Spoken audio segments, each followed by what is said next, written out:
Well, it's been a while since I did a video with the quads. My young fella is not so young anymore, and we ended up selling his DS250 because he said he wanted to ride in the mud and stuff like that, which the DS250 wasn't any good for, really. So, since he's now in his late teens, I just let him use the Sportsman. The Sportsman is old, and there's, I guess, mechanical difficulties that have happened since he's been riding it. So it's to the point right now the bike is not drivable. So we're going to do some repairs, and I figured I'd make some videos about doing the repairs on the thing. They do have some common issues, and the more you do research on it online, you find out how common these really are.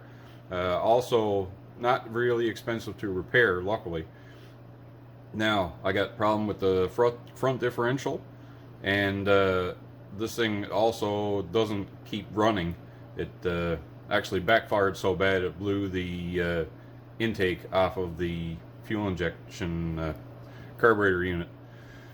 So, we're going to dive into that. I'm not a mechanic, so I guess we'll learn some stuff along the way. The first step will be to remove the front axles and the drive shaft, because we need to get that front differential to get that split apart and see what the problem is. If it's something too major, I won't be able to fix it. Might end up having to either get it replaced, or at that point I might decide to just scrap the whole bike and sell it off for parts. But anyway, we'll see where it goes. It should be a little bit interesting. This bike doesn't have a lot of kilometers on it. It's only got, I think it's 2,900 miles, which is about 4,700 kilometers. Not really a lot of going for a machine. You notice in the background I got this plastic up in that.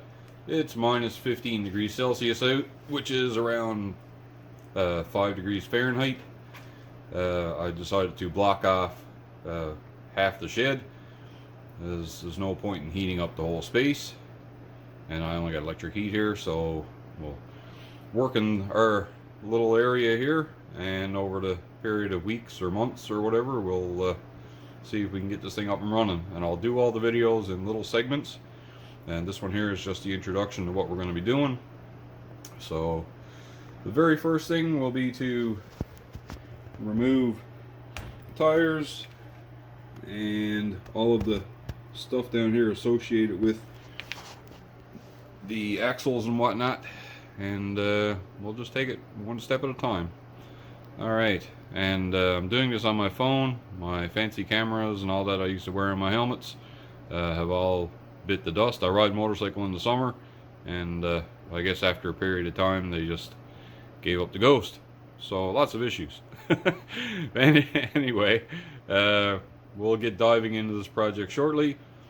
I guess part one will be removal of the components on the front end. I might only show one side because it should be a duplicate on the other side. If there's anything any different, I will go back and show how it's done.